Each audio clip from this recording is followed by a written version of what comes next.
10,500 روپۍ چې دي دا شروع شوي دي، خو زیاتر کسان دا خبره کوي چې دا روپۍ به موږ ته میلاویږي که نه میلاویږي. په دې کې ځینې نوي کسان دي هغه را تپوس کوي چې موږ ته به دا قسط چې دی دا میلاویږي که نه میلاویږي. ځینې داسې کسان دي چې هغو روپۍ راغستې دي، هغه وایي زموږ نه به دې کې چې دی روپۍ کټ کوي، او ځینې زاړه کسان دي هغه وایي تر اوسه پورې دا روپۍ چې دي دا موږ ته میلاو نه شوې، نو موږ ته به دا روپۍ میلاویږي که نه میلاویږي. نو نننۍ ویډیو چې ده هغه زموږ د دې په باره کې ده، د هغې لپاره چې دی ویډیو به پوره ګورئ، یو لایک شیر کمنټ چې دی ویډیو له لازم ورکوئ. بل دا ویډیو معلوماتي او د غریبانو لپاره، نو تاسو دا ویډیو رالی مخکې شیر کوئ چې نورو کسان ته هم ورسي. نو کم چې زاړه کسان دي او هغه وایي چې تر اوسه پورې دا روپۍ چې دي دا موږ ته میلاو نه شوې، نو د دې نه مخکې موږ په څو ویډیوګانو کې دا خبره کړې ده چې دې ځل له کم قسط دی، نو دا به تاسو ته په 2 مرحلو کې چې دی دا میلاویږي. اوس اولنۍ مرحله چې ده دا شروع شوې ده، په ځینې ضلعو کې چې دی دا روپۍ نه میلاویږي، او په ځینې ضلعو کې چې دی دا روپۍ شروع کړي. په بلوچستان، اسلام آباد، کشمیر او ګلګت بلتستان کې چې دی په دې کې په مکمل علاقو کې چې دی په دې کې شروع کړي، او په خیبر پښتونخوا، پنجاب او سند کې چې دی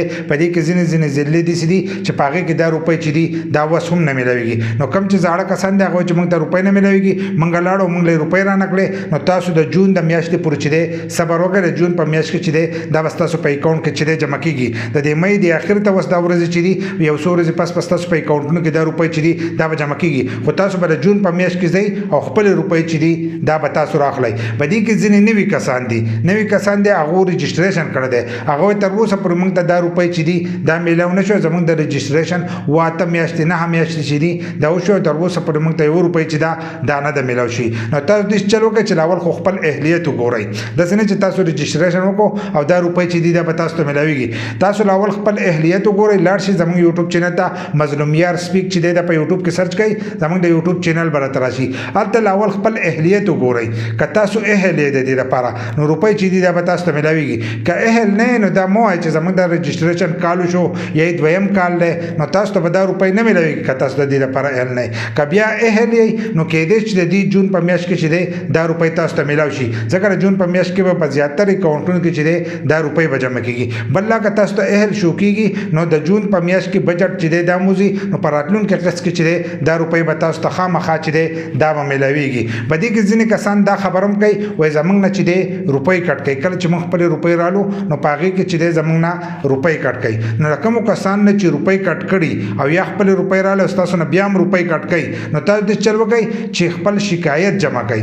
شکایت جمع کوئ نو د هغې نه وروسته به تاسو هغه روپۍ هم میلاو شي او د هغې کس خلاف چې دی کاروایي به هم وکړي. بل دا موږ د داسې وړو خبرو چې دی تپوس نه کوو، د دې د وجې نه زموږ د عمل چې دی دا وران دی. که تاسو لاړ شئ سرکاري دفترو ته یا نور داسې ځایونو ته لاړ شئ، هر ځای کې چې دی روپۍ کټ کوي، ستاسو نه به روپۍ اخلي، رشوت اخلي، دا د دې د وجې نه اخلي چې د هغې خلاف چې دی موږ کاروایي نه کوو. موږ وایو دا اصل 200 دي یا 400 دي یا 500 دي، ځینې وایي 1000 روپۍ دي دی کټ کړې، نو هغه چې دی د دې خلاف شکایت چې دی دا نه جمع کوي. تاسو د دې خلاف شکایت جمع کوئ، په راتلونکي وخت کې چې دی دا روپۍ به نن هم نه کټ کېږي. بل چې د دې سره به دا ملک چې دی دا به هم برابر شي چې تاسو په هر ځای کې د دې تپوس وکړو. نو موږ د دې خبرو چې دی تپوس نه کوو، د دې د وجې نه زموږ د ملک سیسټم چې دی دا وران شوی دی او هر سړی چې دی د موقع نه فایده اوچتوي. نو کومو کسانو نه چې روپۍ کټ کېږي، تاسو د بېنظیر دفتر ته لاړ شئ، هلته ټوله یو فارم درکړي، فارم چې دی دا ډک کړئ، نو تاسو چې شکایت جمع کړو د هغې نه وروسته به کاروایي کوي او ستاسو دغه روپۍ چې دي دا به تاسو ته میلاویږي. کوم چې نوي کسان دي او هغه وایي چې موږ ته روپۍ میلاو نه شوې، نو انشاءالله د جون په میاشت کې چې دی په دې کې به نور کسان چې دي هغه به اډ کوي، د هغې نه وروسته چې دی د دې به پته لګي. او کومو کسان ته چې اهل لازي نو هغه که دې ځل یو ځای نه شو، نو په راتلونکي قسط کې چې دی دغه روپۍ به تاسو ته میلاویږي، ځکه د جون په میاشت کې چې کوم بجټ وځي په هغې کې به دې له جدا روپۍ وځي او کېدای شي د هغې سره نوي پروګرامونه چې دي هغه هم به دې کې یو ځای کړي. نو تاسو ته به دغه روپۍ ټولې چې دي دا بیا تاسو ته په یو ځای میلاویږي، دا نوي پروګرامونه ورته هم میلاویږي او تاسو به دې پروګرام ته چې دی وردننه به هم شئ. کوم غریبانان چې رجسټریشن کړی او د مخکې نه ورته روپۍ نه میلاو شي، نو هغو ته به په راتلونکي قسط کې انشاءالله چې دا روپۍ چې دي دا به ورته میلاویږي.